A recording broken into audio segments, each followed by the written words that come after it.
พายุลมที่บ้านเรียกลมบ้าหมูมันจะก่อตัวขึ้น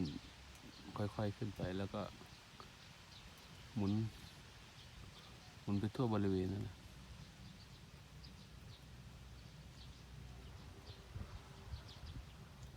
หมุนอยู่นานนะฮะ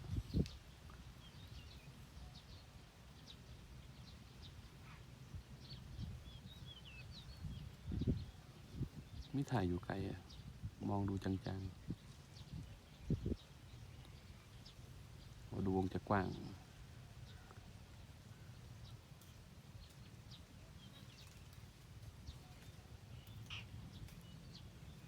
วงจะกว้าง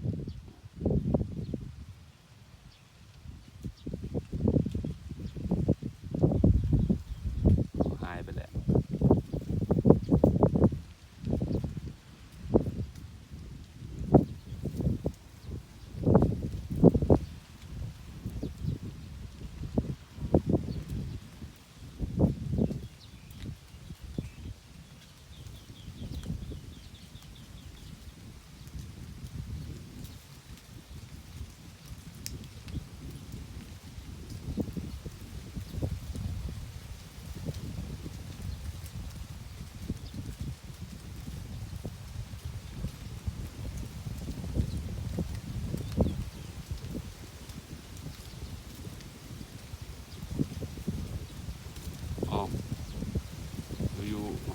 อยู่ลูเมื่อกี้ก็มาอยู่ตรงนี้นะฮะลมหมุนติ้วๆเลย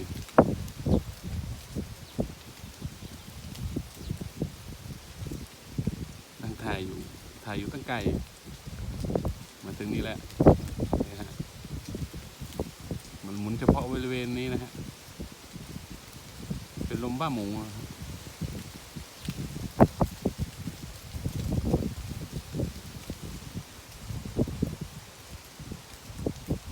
มีประมาณ10 เมตรได้มั้ง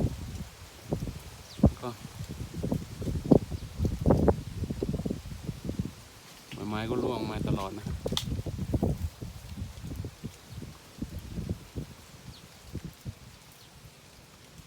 แล้วก็หายไปแล้ว